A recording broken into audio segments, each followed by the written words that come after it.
내잔이 넘치는 축복이 우리 개인과 우리의 가정과 또 우리 이웃들에게 또 우리나라 이 민족에게 또 수많은 민족들에게 넘쳐나는 저와 여러분이 되시기를 주님의 이름으로 축복합니다. 이 나폴레옹이 군대를 거느리고 전쟁을 하는데 어느 마을 쪽으로 진군하고 있었습니다. 그런데 그 진군하고 있는 쪽에 어느 마을에 아이를 5이 둔 과부가 살고 있었습니다. 그런데 들려오는 소식은 지나가면서 이 나폴레옹 군대가 지나가면서 보이는 집들은 모두 다 파괴하고 불을 질러서 다 무너뜨리고 간다는 소식이 들려왔습니다. 어머니는 어찌해야 될지 두렵기도 하고 걱정스러웠습니다. 그러던 어느 날 이 어머니는 이제 가까이 오고 있다는 소식을 듣고 아이들을 불러 모았습니다. 그리고 집 안에서 우리가 방법은 하나님께 의지하자, 하나님밖에 의지할 길이 없다 하면서 그들은 모여서 이 가족 5 아이들과 함께 엄마가 예배를 인도하면서 하나님 앞에 이렇게 기도했답니다. 하나님은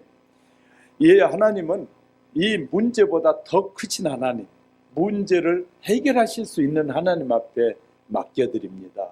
하나님, 이 밤에 우리를 지켜달라고 기도하고 예배를 마치고 잠이 들었답니다.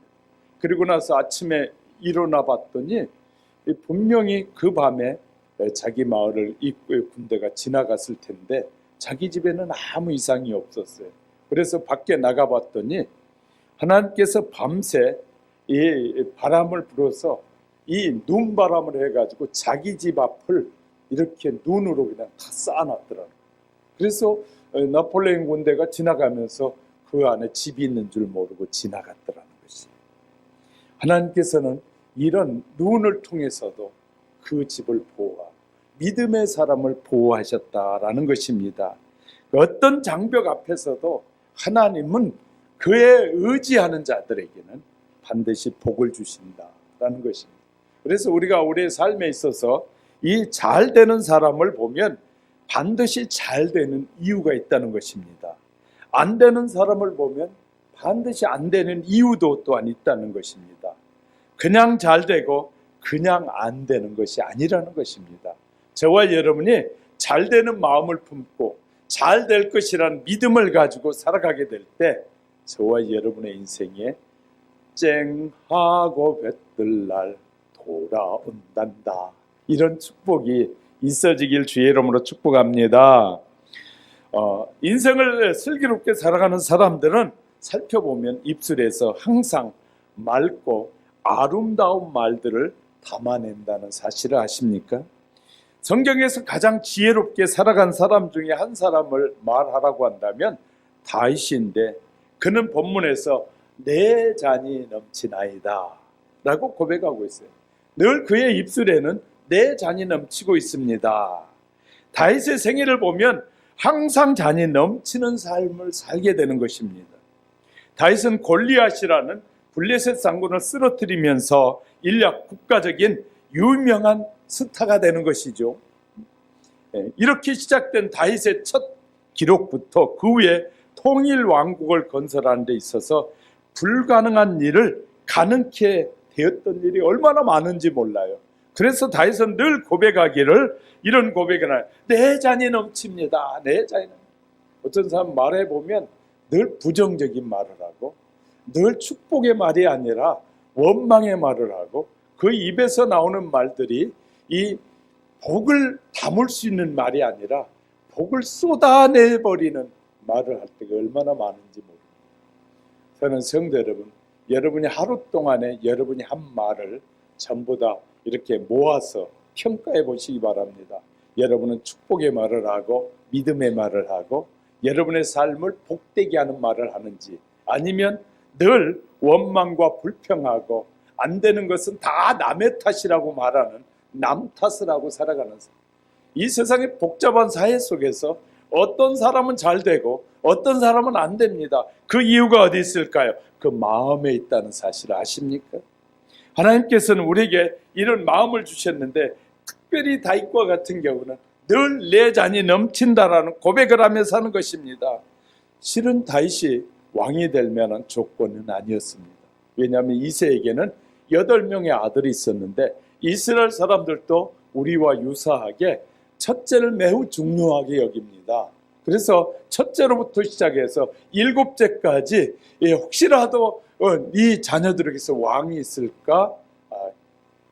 이새는 아이들을 사무엘에게 보여보지만 사무엘은 하나님 앞에 기도할 때마다 하나님이 머리를 좌우로 흔듭니다. 멋지게 생기고 기골이 장성하여 힘 있는 아이를 내놓아봐도 하나님은 아니라. 아마 8번째였던 다윗이 그 집에서 가장 초라했고 가장 못생겼고 가장 키도 적었고 그랬던 다윗 같아요. 그런데 8번째 다윗을 하나님 앞에 내어놓을 때 하나님께서 저는 내 마음에 합한 자다라고 말씀하시나요? 우리는요, 이 겉만 멋지게 생겼다고 해서 그 사람 인생이 멋진 인생이 아니라 그 마음에 무엇을 품고 있느냐가 너무나 중요하다는 사실을 알게 됩니다. 늘 다윗은 양을 치면서 동물들이 양을 공격할 때마다 이 동물들을 쫓아내고 그 동물들을 잡을 때마다 이렇게 생각, 하나님 도와주세요. 하나님이 나와 함께 하시면 나는 능히 이길 수 있습니다. 하나님이 나를 도와주시면 나는 단 한 마리의 양도 이 동물들에게, 다른 악한 짐승들에게 빼앗기지 않을 것입니다. 아마 그런 믿음을 가지고 있었다.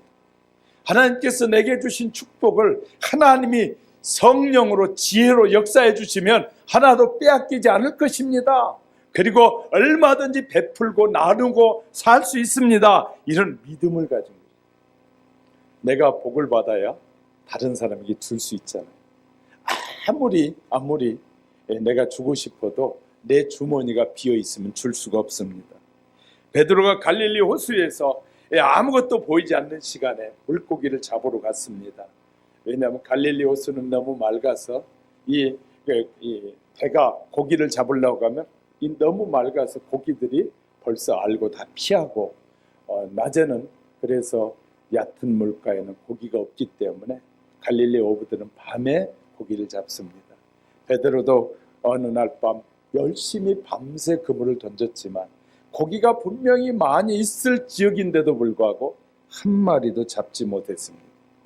그가 이제 아침 해가 떠오르니까 이제 그물을 정리합니다.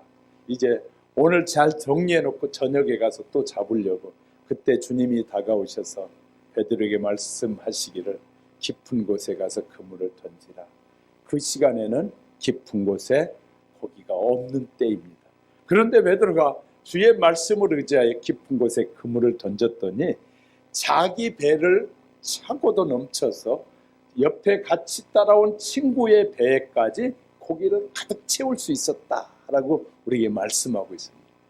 베드로가 주의 말씀에 순종했더니 하나님께서 베드로에게 고기를 넘치도록 부어주시는데, 얼마나 넘치도록 부어주셨느냐 하면 옆에 친구의 배까지 가득 채워지도록 하나님이 축복해 주셨다. 그래서요, 늘 이런 걸 생각해 볼 때 다윗은 하나님 앞에 내 잔이 넘치나이다 라고 고백할 수 없었다는 사실을 우리는 기억해야 될 것입니다. 요즘 우리나라 사람들에게 질문합니다. 생활이 어떻습니까? 모자라서 쩔쩔 맨다는 사람이 14%라고 합니다. 남아서 저축한다는 사람은 11%입니다. 그런데 근근히 살아간다는 사람이 75%라고 합니다. 남아서 저축하는 11% 중에서 자신의 잔이 넘쳐서 남에게까지 채워주는 사람은 얼마나 될까요?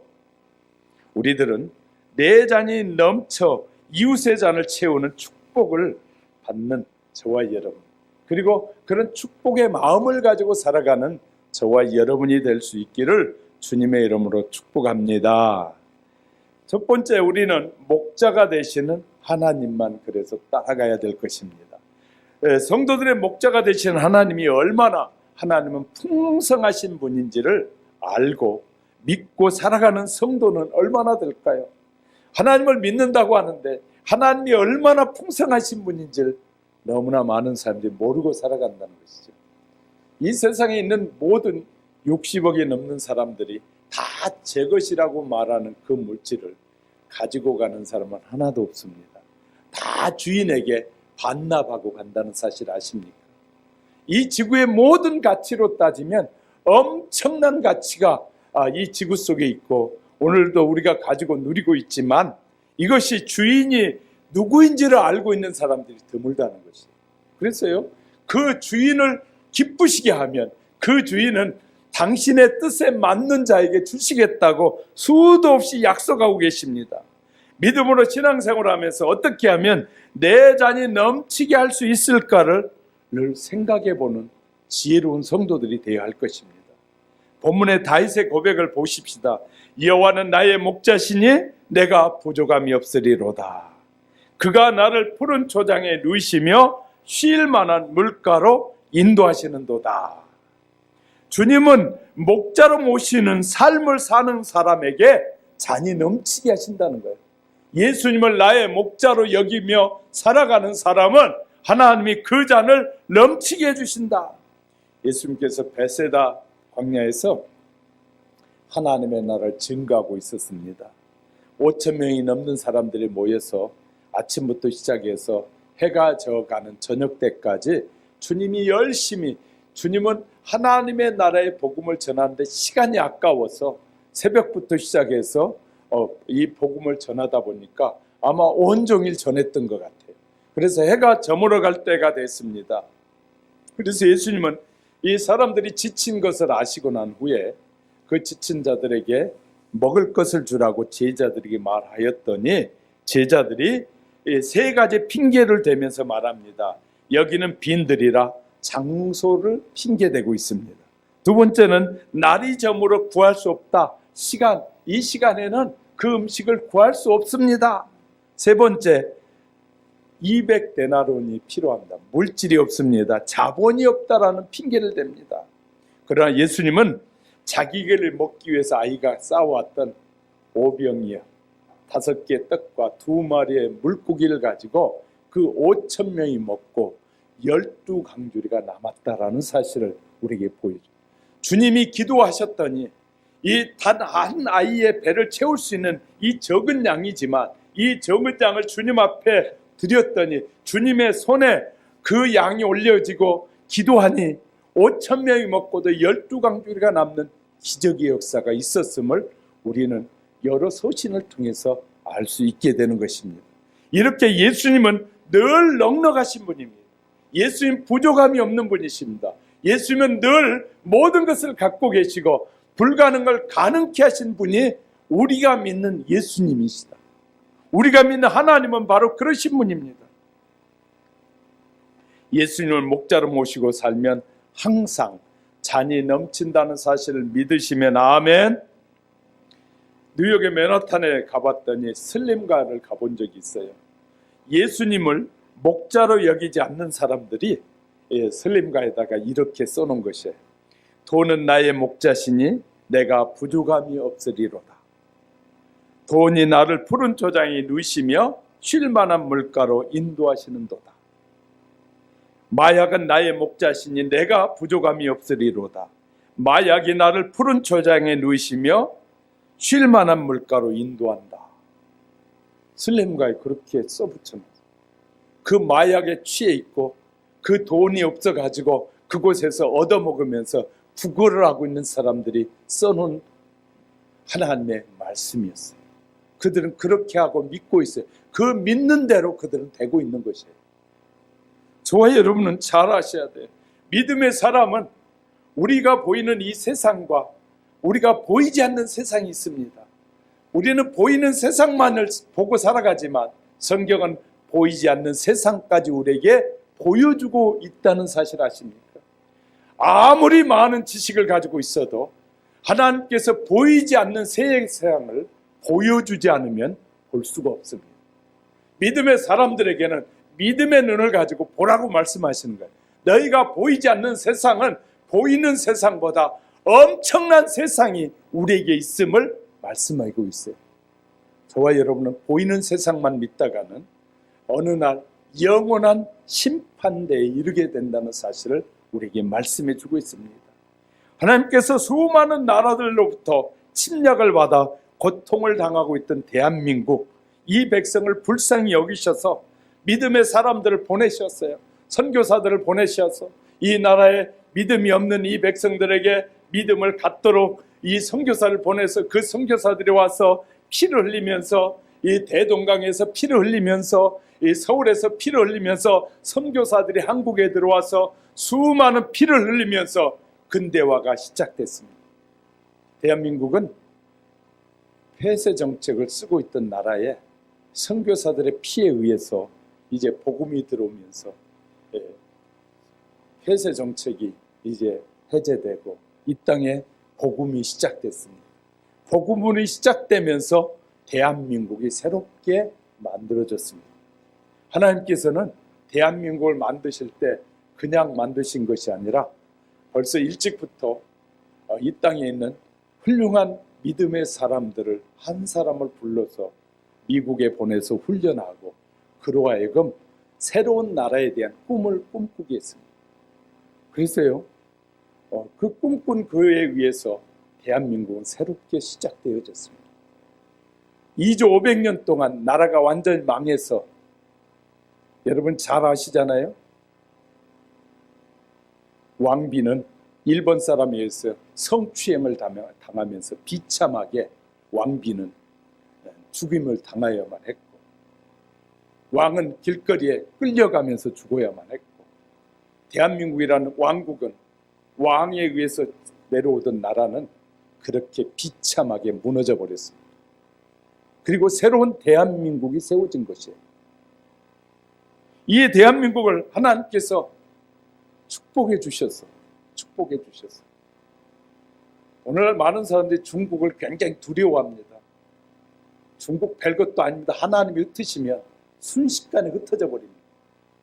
중국은 얼마나 우리나라를 많이 침탈하고 우리나라 여성들을 얼마나 많이 끌어가서 종을 삼았는지 모릅니다.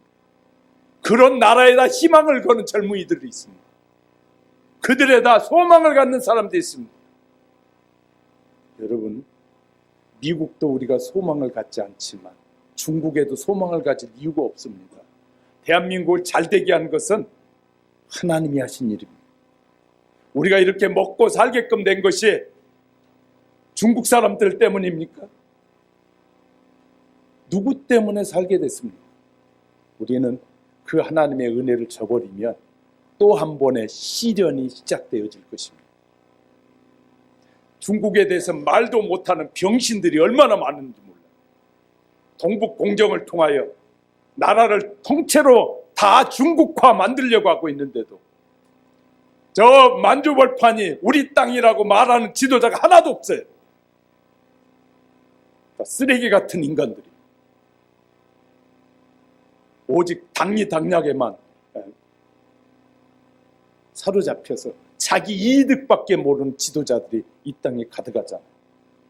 우리는 영적인 눈이 열려 하나님이 대한민국을 어떻게 쓰고 계시는지, 이렇게 비참한 나라, 거지 같은 거지들이 바글바글한 나라를 축복해 주신 사실을 잊지 말아야 될 것입니다.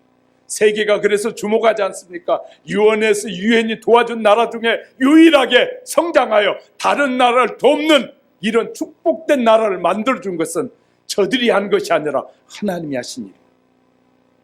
여러분, 하나님이 하신 일을 여러분 얼마나 믿고 있습니까? 그분에 대해서 얼마나 여러분이 그분을 의지하고 살아가고 있습니다. 하나님을 의지하지 않으면 이 나라는 4강 안에서 또 한 번의 회오리 바람이 불기 시작할 것입니다. 우리는 알아야 돼요.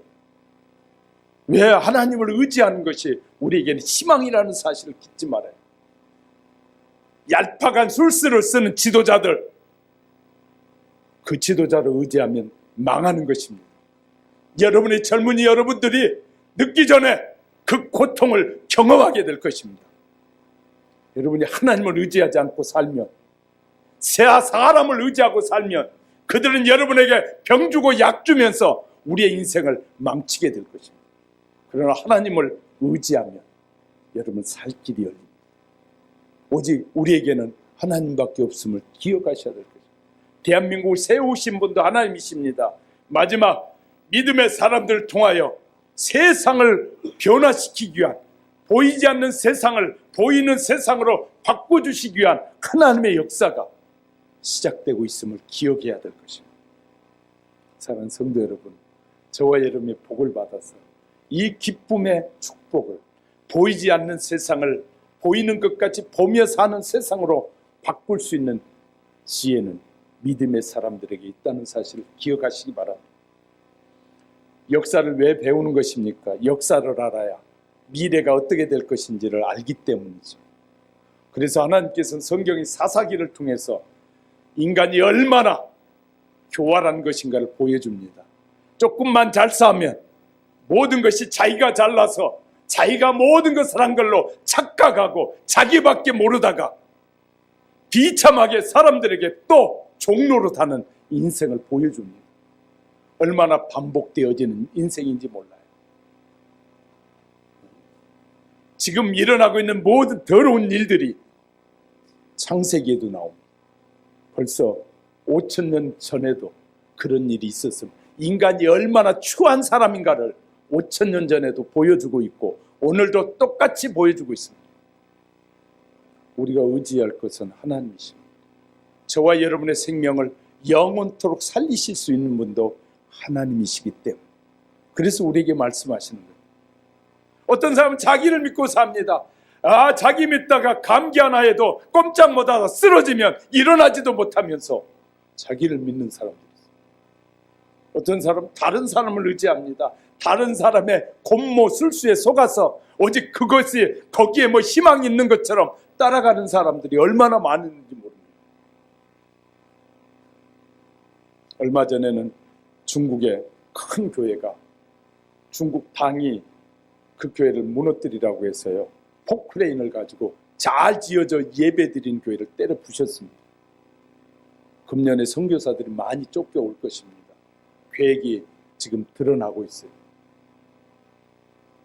중국이요? 대국이라고 해도 하루아침에 다 무너집니다. 성경에 보세요. 우리 역사 속에 대국이 안 무너지는 대국이 있었는지 다 무너집니다. 그럼 무너진 대국 의지하지 말고 영원히 무너지지 않는 하나님의 나라, 하나님의 뜻을 의지하는 저와 여러분이 될 수 있기를.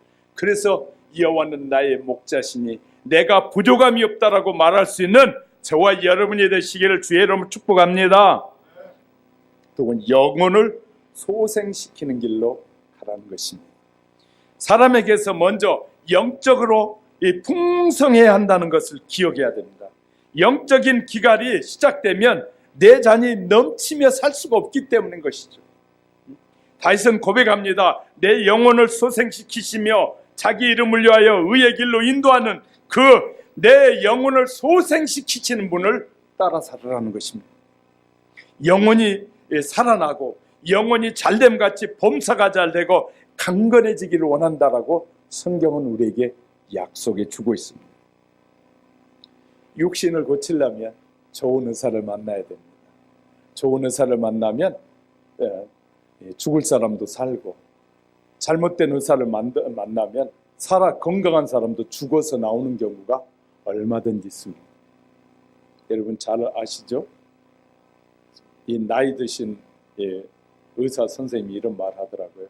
목사님, 우리가 알고 있는 병의 원인과 치료 방법을 알 수 있는 길은 지금 이렇게 발달된 현대의학에서도 30%가 조금 넘습니다.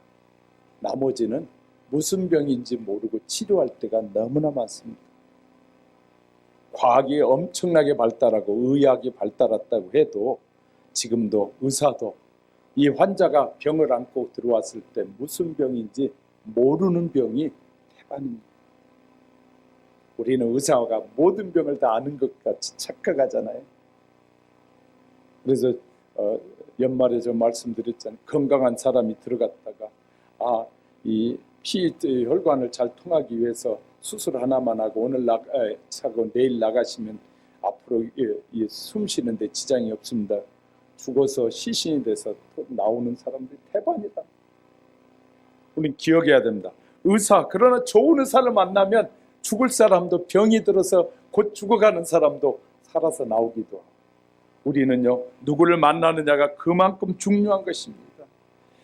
영혼을 건강하게 하려면 좋은 스승을 만나야 되지 않겠습니까? 그러나 사람들의 영이 살아나려면 반드시 예수님을 만나야 됩니다. 사람들의 영혼을 살리는 것은 바로 예수님이 하시는 일이기 때문에, 그래서 사람들의 영이 살아나야 되는 것이, 예수는 죽은 영혼을 살리는 분입니다. 캄캄한 밤에 이 집안에 있다가 전기불을 한번 탁 켜면 환해지잖아요. 마찬가지로 예수님이 내 영혼에 들어오는 순간에 바로 우리의 영혼이 소생하게 되는 것입니다. 베드로가 평생 어부로 살았습니다. 예수님을 만나서 예수님으로부터 부르심을 받고 한마디에 순종하였더니 고기를 잡았다는 거 말씀드렸어요. 그랬더니 예수님이 베드로에게 내가 너를 사람 낚는 어부가 되게 하리라, 나를 따르라. 베드로는 평생 고기를 잡았는데 예수님이 하시는 그 기적을 보는 순간에 내가 살 길은 이 예수님을 따라가는 것이구나. 베드로는 영원히 살아나자 모든 것을 버려두고 예수님을 따라 살았습니다. 영원히 반짝 소생하는 순간인 것이죠. 예수님을 만나서 영원히 살아나면 어떻게 될까요? 영적인 것이 좋아지는 거예요. 그 사람이 영적으로 살고 있는지 안 살고 있는지 어떻게 알 수 있느냐? 영적으로 예수를 만나서 우리가 영원히 살아나면 다 기도하는 것이 좋아지고요, 전도하고 싶어지고 하나님의 말씀을 배우고 싶어지고요, 자꾸 영적인 서적들을 읽어보고 싶어지고요, 영이 소생하는 일에 자꾸 관심을 갖게 되어져요. 저와 여러분이 하나님의 말씀을 듣는 일에 이 귀가 자꾸 먹어지고 안 들려지기 시작하는 것은 저와 여러분의 영혼이 죽어가고 있다고 생각할 수도 있습니다. 할렐루야! 얼굴 드시고요, 졸면 안 되고요, 저와 여러분이 살아나야 됩니다. 영적으로 살아야 하나님의 축복된 삶의 여정을 걸어갈 수 있습니다. 나이트 형제가 비행기를 발명한 데이트론에는 이 비행기 박물관이 있다고 합니다. 그가 만든 최초의 비행기가 진열되어 있는데, 두 형제가 자전거 수리점을 하다가 두 형제가 이 넓은 들판에 가서 지치니까 둘이 누워서 이 하늘을 쳐다보고 있는데, 그때 뭐가 지나갔어요? 독수리 한 마리가 하늘을 쫙 날아가군요. 라이트 형제는 그것을 보면서 이런 생각이 돼요. 사람은 저렇게 날아갈 수 없을까?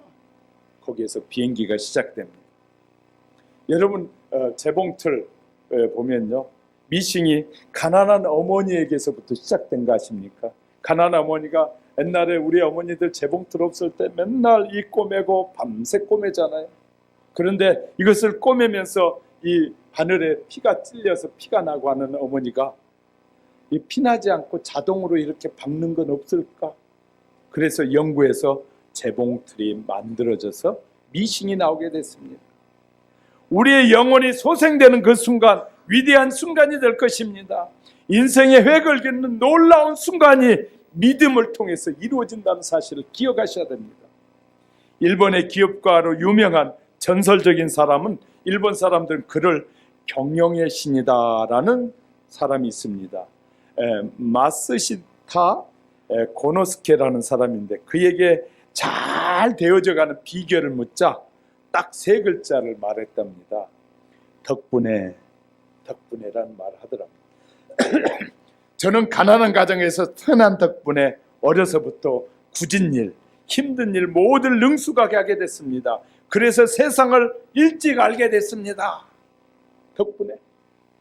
저는 허약한 아이였기 때문에 어려서부터 이 운동을 열심히 해서 건강을 유지할 수 있었습니다. 저는 학교를 제대로 마치지 못해서 그런 덕분에 모든 사람들이 다 저에게는 스승이었습니다. 그래서 잘 모르는 건 무조건 선생님들한테 물었더니 그런 삶을 살았더니 그의 삶의 철학은 덕분에. 그러니까 저와 여러분은 우리 인생의 옆에 분을 보면서 당신 덕분에 내가 행복합니다. 옆에 분 한번 해볼까요? 시작. 할렐루야. 덕분에 행복합니다. 덕분에. 또 우리는 하나 더 덕분에 해야 돼. 예수님 덕분에. 예수님 덕분에 내 인생이 영원히 살게 됐습니다. 할렐루야. 미국의 경영학자였던 피터 드러그 교수가 미래 세대라는 책을 썼는데 놀라운 것은요, 미래 세대를 쓴 사람의 나이가 젊은 사람이 아니라 93세에 미래 세대라는 책을 쓰게 됩니다. 그 책에서 한국에 대한 평가가 등장하고 있는데요. 한국에 대한 드러그 교수가 이 잡지사의 편집장과 인터뷰 내용에서 이 미국인 기업 정신이 세계 제일이라고 생각합니까? 라고 물었더니 드러그 교수가 이렇게 말합니다. 기업가 정신을 말한다면 미국은 2등도 안 됩니다. 이 미국의 편집 기자가 이런 말을 들으니까 아마 자존심이 상했던 것. 그럼 1등은 어느 나라입니까? 그랬더니 그 드러그 교수가 하는 말이 사우스 코리아입니다. 아니, 어떻게 조그마한 나라를 이 기업가 정신에서 기업가가 평가는 1위란 말입니까? 라고 했더니 그가 이렇게 말을 했다고 합니다. 작은 나라가 세계 1위입니까? 사우스 코리아는 일본이 식민지가 되었을 때 일본 사람들은 한국 사람들이 기업가 정신을 가지지 못하도록 하려고 의도적으로 갖가지의 방법을 통해서 사람을 우민화시켰다는 거예요. 일본 사람들이 한국 사람을 기업의 정신을 통해서 세계로 나갈 수 있는, 한국의 머리가 좋으니까 한국 사람들을 우민화하는 일에 일본 사람들이 굉장히 공을 많이 들였답니다. 그리고 나서 우리나라 6.25 전쟁이 일어났습니다. 전 국토가 초토화되었고 다 쓰러진 나라였습니다. 그런 잿더미 속에서 투철한 기업가 정신을 발휘해서 40년 만에 철강이나 조선이나 반도체나 전자나 자동차 산업 등을 세계 인류 수준으로 기업으로 일궜으니 그런 점에서 사우스 코리아는 기업가 정신으로 세계 1위입니다. 이렇게 말했다는 거예요. 하나님은 한국인에게 머리를 주셔서, 우수한 머리를 주셔서 하나님께서 미리 준비하시는 것이죠. 자, 말씀드렸어요. 창세기에서부터 한국 나라의 기초가 되는 것이 시작됐다. 욕단 민족이라고 말씀드렸어요. 창세기를 읽어가면, 20장이 읽어가면 욕단이라는 이 지파가 있습니다. 그 지파가 동쪽으로 오면서 불렀던 노래가 아리랑이라는 노래라는 거 아시죠? 아리랑은 그 민족들이 동쪽으로 아리랑 하면서, 아리란 말은 하나님이 함께한다는 말입니다. 하나님이 우리가 가는 길에 함께합니다 라고 노래하면서 동쪽으로 와서 이 단지파가 욕단 지파에 의해서 우리나라 설립됐다. 이제 세계 학자들이 조금씩 이 이야기를 하고 있습니다. 오래전에 우리나라에서 학자들 중에서도 그런 말 했는데요. 그 말이 지금 구체적으로 한국 속에 적용되어지는데, 그때 이제 그 성경이 이루어져 갑니다. 그런데 성경은 마지막 때에 대한민국을 하나님이 쓰시려고 동방의 극동이라는 한 구석에다 몰아놨다. 지금 하나님이 들어 쓰시는데, 유대인 다음으로 가장 하나님께서 귀하게 쓰실 나라다라고 성경적으로 해석하는 사람들은 그렇게 말하고 있습니다. 그래서 우리가 잘 살게 되는 건 우연이 아니라는 것입니다. 하나님의 뜻 안에서 지금 이루어져 가고 있는 것이고, 하나님이 이렇게 큰 복을 주셨어도 그 큰 복을 받은 백성들이 하나님의 뜻에 불순종할 때는 또 하나님이 어떻게 훈련하시고 어떻게 그 백성을 다시 하나님의 뜻에 맞게 살아가도록 훈련하시는지를 우리 너무나 잘 압니다. 하나님께서는 대한민족을 마지막 때 세계 선교의 복음 수출국으로 쓰시려고 놀라운 일에 K-팝이 우연하게 세계를 지금 제패하고 있는 것이 아닙니다. K-팝 때문에요, 지금 해외에 나가 있는 사람들은 콧노래를 부르고 있습니다. 여러분 가끔 텔레비전에서 보면 아시겠지만 브라질에서도 K-팝 때문에 얼마나 많은 제품들이 팔리고 있고요. K-팝을 모르는 세계 젊은이들이 없을 정도. 어젠가 보니까 이란의 시내에서도 K-팝의 노래가 흘러나오고 젊은이들이 이렇게 이란의 폐쇄된 사회 속에 있는 젊은이들이 K-팝은 다 알 정도로 그렇게 해서 사우스 코리아가 세상 속에 알려지고 있습니다. 수십 년 전에 해도요, 특히 수많은 크리스찬들이 세계 각국에 흩어지게 됐는데 실은 얼마나 많은 크리스찬들이 세계에 흩어져 있는지요, 지금 우리나라 사람이 없는 곳이 거의 없을 정도입니다. 그곳에 나가보면 그곳에서 하나님을 의지하면서 사는 수많은 한국인이 있습니다. 그것을 바탕으로 우리나라는 외교 관계를 열어가고 있습니다. 그래서요, 우즈베키스탄이나 이런 데도요, 먼저 선교사들이 들어가서 그곳에서 막 이 피를 흘리고 어려운 가운데서 기반을 세워놓으면 이제 그 다음에 이 장관이 가고 또 이 경영인이 들어가고 해가지고 그들과 교제하면서, 그래서요, 우리나라와 외교 관계가 별로 없는 나라에 우리나라 말을 그 나라의 말로 해석하지 못한 나라에 가서는 대부분의 선교사들이 번역하고 통역해주고 있어요, 지금도.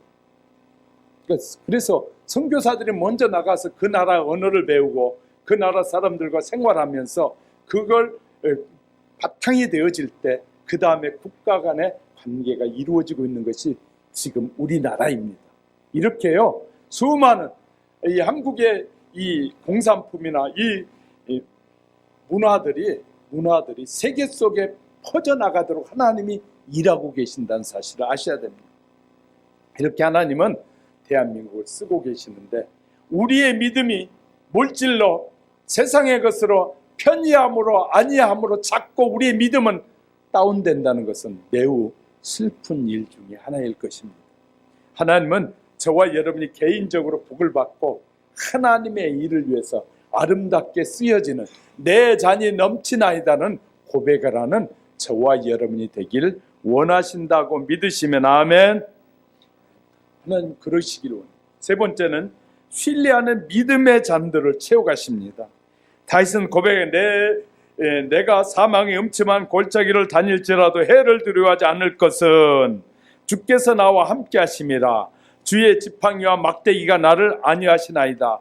다윗은 가장 어려운 사망의 음침한 골짜기를 다닌다고 할지라도 하나님의 보호하심을 생각하면서 두려워하지 않았다는 거예요.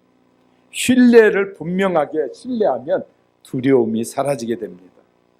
믿음으로 살았던 욥도, 잘 들으셔요. 믿음으로 살았던 욥도 보면 알 수 있었던 그 특별한 사람이었잖아요. 그는 정직하고 부자였습니다. 자녀도 많았습니다. 그리고 자녀들과 사이도 너무 좋았습니다. 뿐만 아니라 명예도 있었고 아주 신앙이 좋았습니다. 그러한 욥의 경우를 살펴보면 항상 약간의 두려움이 그에게 있었다는 사실을 알 수 있는데, 욥이 재산을 다 빼앗기고 나서 고백한 것을 보니까 확실히 알 수 있었는데요. 욥기 3장 25절에서 나의 두려워하는 그것이 내게 임하고 나의 무서워하는 그것이 내 몸에 미쳤구나. 두려움이 있으면 기쁨으로 채워지는 내 잔이 넘쳐나지 못하는 것이에요. 자, 저와 여러분 속엔 두려움이 없어야 돼요. 어떤 두려움이든 두려움이 없어야 되는 거예요. 세상에 있는 지도자들, 특히 대통령이나 고위층은 누가 암살하지 않을까 늘 두려움이 항상 있다고 해요. 스타들은 인기가 떨어지지 않을까 늘 두려움에 사로잡혀 삽니다. 돈 많은 이들은 누가 빼앗지 않을까 공포 속에 사는 사람이 많다고 해요. 혹시 여러분 어떤 두려움이 여러분을 사로잡고 있지는 않습니까? 여러분 암이 아닐까? 교통사고는 나지 않을까? 우리 행복이 어느 날 깨어지지 않을까? 자녀가 가출을 하지 않을까? 이런 두려운 마음이 있으면 마귀가 찾아오는 길이라는 것 기억하셔야 해요. 마귀는 두려워하는 그 두려움 속에 반드시 역사한다는 것입니다. 그래서 우리는 이 두려움이 없어야 됩니다. 다 하나님 앞에 맡기고 살면, 다 하나님 앞에 하나님을 의지하고 살면 너무너무 편안하고 행복하게 살 수 있는데, 맡기지 않았기 때문에 찾아오는 두려움이 있을 수 있습니다. 하나님께서 주시는 믿음의 역사에는 분명히 다르다는 사실을 기억해야 합니다. 하나님께서 이스라엘을 이끌고 갈 이 요수아에게 이렇게 말합니다. 1장 9절에 내가 내게 명한 것은 아니냐, 내 마음을 강하게 하고 담대히 하라, 두려워하지 말며 놀라지 말라, 내가 어디를 가든지 내 하나님 여호와가 너와 함께 하시느니라. 할렐루야. 염려하고 두려워하지 말고 너희가 가는 길에는 내가 너를 반드시 너와 함께 해주겠다 라고 하나님 약속하십니다. 예수님께서도 이 세상에 나가 복음을 전할 제자들에게 요한복음 16장 33절에서 이것을 너희에게 이르면 너희로 내 안에 평안을 누리게 하려 함이라. 세상에서 너희가 환난을 당하나 담대하라, 내가 너희를 이겼노라 라고 말씀하십니다. 사도 바울은 믿음으로 살아가는 성도들에게 권면하면서 에베소서 3장 12절 우리가 그 안에서 그를 믿음으로 말미암아 담대함과 하나님께 당당히 나아감을 얻었느니라. 사도 요한을 통해서도 우리에게 말씀해 주시는데 요한일서 5장 14절에 보면 그를 향하여 우리의 가진 바 담대한 것이 이것이니 그의 뜻대로 무엇을 구하면 하나님이 들으심이라 라고 말씀하고 있습니다. 두려워하지 않겠다는 믿음을 가지게 되면 두려움을 가져다주는 모든 것이 우리에게서 사라지게 된다는 거예요. 내가 믿는 하나님이 확실한 분이라는 사실을 알면 여러분에게서 두려움은 사라집니다. 하나님께서 내 자에 넘치도록 채우시기 위해서 다윗을 통하여 고백하게 합니다. 내가 사망의 음침한 골짜기를 다닐지라도 해를 두려워하지 않을 것은 주께서 나와 함께 하심이라. 병들어 죽을까 봐 두려워하지 마십시오. 병이 물러가게 될 것입니다. 자, 암을 두려워하지 마시기 바랍니다. 암이 물러가게 될 것입니다. 가난을 두려워하지 마십시오. 가난이 물러가게 될 것입니다. 실패를 두려워하지 마십시오. 실패가 물러가게 될 것입니다. 풍성하게 채우시는 그 하나님 음성을 듣고 순종하며 사는 저와 여러분이 되어야 할 것입니다.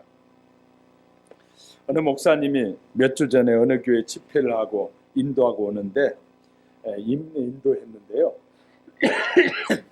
마침 그게 장로님이 식사 대접을 해서 밥을 먹었답니다. 근데 그 장로님이 직업이 뭐냐면 관을 짜는 분이었다고요. 일본에서 1년에 한 200만 명이 죽는답니다. 일본에서. 그런데 당신은 1년에 2만 개의 관을 짜서 일본에다가 수출하시는 그런 장로님이셨어요. 당신이 한국에서 일본에다 관을 파는데 일본 사람 죽는 거 1%밖에 자기는 못하고 있다고. 그러면서 옛날에 이런 일이 있었다고 얘기를 하더랍니다. 관을 짜가지고 일본에 보내야 되는데 화물차에다 관을 싣고 가는데 이제 화물차에 사람을 많이 못 타니까 관을 짠 사람 두 사람이 뒤에 화물칸에 타고 이제 가는데 마침 이제 비가 오니까 화물칸에 타고 있던 사람들이 아예 관 속에 들어가 가지고 그냥 그 안에서 편히 이렇게 잠을 자고 있었는데 그 화물차가 좀 시골길을 지나가는데 네 사람이 손을 들더랍니다. 손을 드니까 이 태워줬대. 뒤에다 화물칸에다 태워줬는데 네 사람이 이제 타고 갔는데 한참 가다 보니까 또 비가 그치고 날씨가 화창해지니까 관 속에 있던 잠자던 사람이 일어나면서 관을 열고 나오면서 하는 말이 날씨 좋아졌네? 그러는데 네 사람이 그 옆에 있다가 두 사람은 얼굴이 놀래가지고 너무너무 놀래가지고 관 속에 사람이 나오니까 놀래가지고 완전히 긴장이 돼버리고 그러더니 어쩔지를 모르더니 그냥 두 사람이 차에서 떨어져가지고 죽어버렸다. 그리고 나서 두 사람은 이렇게 타다가 보니까 관에 사람이 있는 걸 알았다. 두 사람은 알았는데 두 사람은 몰랐다는 거예요. 두 사람은 관 속에 사람이 있는 것을 알고 두려워하지 않았고 두 사람은 관 속에 사람이 있는 것을 전혀 모르고 두려워하다가 두 사람 죽게 됐다. 두려움은 사람에게 죽음을 가져다 주는 것이다 라는 얘기를 하는 것이었습니다. 영국의 어느 장군이 가족과 함께 배를 타고 항해를 하고 있었는데 아마 큰 선박에 여행을 하고 있었던 것 같아요. 이 배가 풍랑을 만나서 막 기울이면서 막 비바람이 치니까 막 배 안에 있는 사람들이 난리가 났습니다. 장군 역시, 장군의 가족들도 난리가 났습니다. 그런데 장군은 전혀 흐트러짐이 없이 아내와 자녀들에게 걱정하지 마, 조금 지나면 괜찮아, 걱정하지 마 하고 이렇게 다독거려 줬습니다. 막 다른 사람들은 막 소리를 지르고 난리가 났는데 장군이 너무나 그렇게 뜻밖의 그런 모습을 보여줬습니다. 조금 지나자 정말 비가 그쳤고 다시 이제 배에는 평온이 찾아왔습니다. 그때 장군의 아내가 남편에게 이렇게 묻습니다. 여보, 어떻게 당신은 그렇게 요동치는데도 그렇게 마음이 편안해요? 그랬더니 장군이 짐에서 이 큰 칼을 하나 꺼내더니 아내의 목에다 딱 대면서 내가 이거 당신 찔릴 것 같은데 어때? 그랬더니 아내가 하는 말 웃으면서 당신이 나를 사랑하는데 왜 찔러요? 그러더라고요. 그때 장군이 하는 말이 하나님이 우리를 사랑하시는 하나님이 계시는데 우리를 내버려 두겠어 우리를 붙잡아 주시는 거야 하고 얘기했다고 합니다. 사랑하는 성도 여러분, 하나님이 우리를 사랑하시는데 저와 여러분 하나님을 정말로 사랑하고 정말 하나님을 의지하면 하나님께서 끝까지 저와 여러분을 지켜주실 줄 믿으면 크게 아멘. 그럼 두려워할 필요가 없잖아요. 우리가 세상을 살아가면서 뭐 가난해질 것인가, 뭐 문제가 생겨서 완전히 없어질 것인가 이런 두려워할 필요가 없잖아요. 하나님은 우리를 끝까지 지켜주실 줄 믿습니다. 지금 문재인 정부는 공무원을 늘리겠다고 하지 않았습니까? 요즘 젊은이들이 공무원 시험 공부하느라고 취직을 하지 않는다고 합니다. 그래서 청년 실업이 최하를 기록하고 있다고 해요. 작년에 정부가 실시한 9급 공무원 채용에 무려 23만 명이 응시를 했습니다. 2,500명 뽑는데 23만 명이 등원해서 100대 1이었습니다. 근데 이 9급 공무원은 어떤 사람이야? 우리 주민센터에 가면 주민등록 끊어주고 하는 사람이 9급 공무원이에요. 근데 그거 주민등록 등본 띄워주고 하는 그 일을 하려고 수많은 젊은이들이 이 3수씩 하면서 공무원 시험 보려고 준비하고 있다는 것이 우리의 상황이 그런 상황 속에 있습니다. 그런데 이런 상황에서 돋보이는 청년 하나가 있는데요. 유화성이라는 젊은이는 안동의 낙동강 강변에 모래밭에다가 마와 우엉을 심어서 연 100억의 매출을 올리고 있는 청년이 있어요. 유화성이라는 청년인데 한 달에 10억을 팔고 있는 청년의 나이가 금년에 35입니다. 그는 국립농수산대학에서 채소학과를 공부하고 이 고향으로 돌아갔는데 낙동강 강변에 모래흙 속에 맞는 뿌리 채소를 기르기로 하고 마와 우엉을 택하였답니다. 처음에 경험 미숙으로 고전했는데 시장의 개척도 어려워서 고생을 하고 생산에도 팔 데가 없어서 어려웠는데 그는 도매 시장에 출하하지 않고 온라인 오픈마켓에서 알뜰우엉이라는 이 브랜드를 가지고 시작했어요. 얼마나 호응을 얻었던지 지금은 직접 가공 공장을 세우고 이 자체 유통망을 구축해서 온라인 쇼핑을 하고 있는데 지금은 직원이 60명이라. 우리는요 아무리 어려운 시대라 할지라도 하나님 앞에 기도하면서 지혜를 구하는 자는 자기가 복을 받으면 누굴까 이 유아성이라는 청년은 60명의 사람에게 직업을 줄 정도로 복을 받고 있다. 우리는요 저와 여러분이 하나님으로부터 인정을 받아 축복을 받으면 수많은 사람에게 넘치는 복을 나눠줄 수 있게 될 것입니다. 그런데 꿈도 꾸지 않는 사람들이 얼마나 많은지. 왜 꿈을 안 꾸느냐? 이제 뭐 힘들게 왜 내가 그런 일 해? 하나님은 하나님의 일을 하고 싶어하는 사람을 찾고 계십니다. 내가 열심히 벌어서 선교사를 돕고 한국이 선교 한국이 되도록 내가 그 일을 도와야겠다는 믿음의 사람들을 찾고 계시고, 하나님 나를 축복해 주셔서 하나님의 교회를 위해서 쓰여지고 하나님의 영광을 드러내는 일에 쓰여지기를 원한다는 꿈을 갖고 비전을 가진 자를 찾고 계신다는 거예요. 그런 자들에게 힘을 주시고 그런 자들에게 은혜 주시고, 내가 혼자 잘 벌어가지고 여행하고 내 마음대로 살고 내 뜻대로 살고 싶어하는 사람에게 하나님은 도와주시는 분이 아니에요. 그는 자기를 위해서 살려는 자에게는 하나님이 도움을 주시는 분이 아니라 하나님을 위해서 살고 싶어하는 자, 내가 이 사업체를 통해서 내가 하는 이 일을 통해서 뭔가 하나님의 나라에 도움이 되길 원합니다. 하나님이 내 잔이 넘치는 자가 돼서 나뿐만 아니라 다른 사람에게도 유익을 주는 자로 살게 해달라고 믿음으로 구하고 찾는 자에게 하나님 복을 주신다. 그냥 내 먹고 만족하는 것으로 끝난 자가 아니라 하나님 나에게 주시는 대로 내가 주님을 위해 더 헌신하며 살고 싶습니다, 하나님의 뜻을 이루는데 쓰여지길 원합니다라고 구하는 자에게 하나님 주시겠다. 우린 수많은 사람들은 그 땅에서 안주하려고, 땅에 안주하려고 그냥 잠시 평안을 누리려고만 하고 있다는 거예요. 그렇기 때문에 하나님이 주시는 넘치는 잔의 축복을 받지 못합니다. 다윗은요, 자기가 얼마나 복을 많이 받았던지 하나님의 성전을 지고 싶어서 그가 막 모으기 시작했는데, 지금으로 말하면 수십조의 돈을 모은 것이 다윗에게 하나님의 복을 주셨어요.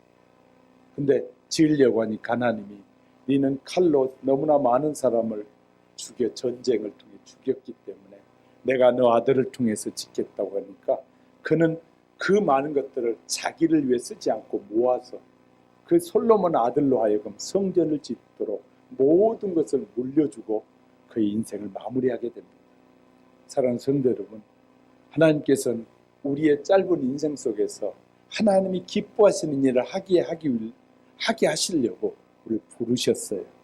저와 여러분이 하나님을 향한 꿈을 갖고, 하나님은 무한하신 사업가시고 무한하신 재능을 가지고 계시고 하나님은 무한한 이 모든 기반을 다 가지고 계신 하나님이셔요. 그 하나님을 의지해서 정말 하나님 앞에 귀한 축복의 잔이 넘치는 사람이 되게 해달라, 하나님 앞에 쓰임바 되게 해달라고 기도하는 저와 여러분이 돼서 우리의 마지막 순간까지 아름답게 쓰여지기 원합니다. 모세는 80에서 남은 40년 동안 하나님 앞에 아름답게 쓰여졌습니다. 지금 80이라면 우리는 지금도 얼마든지 하나님의 일을 할 수 있습니다. 하나님의 능력 주시는 자 안에서 내가 모든 것을 할 수 있음을 고백하는 자에게 능력을 주실 줄 믿습니다. 그런 믿음을 가지고, 하나님은 그런 믿음을 갖기 원하는데 자꾸 자기 생각하고 세상적인 생각하고 나밖에 모르는 이기적인 삶을 살려고 하니까 하나님이 안 도와주시는, 하나님이 도우심의 손길을 얻는 지혜를 저와 여러분이 배울 수 있도록, 하나님께서 깨달아갈 수 있도록 은혜 주시기를 주님의 이름으로 축복합니다.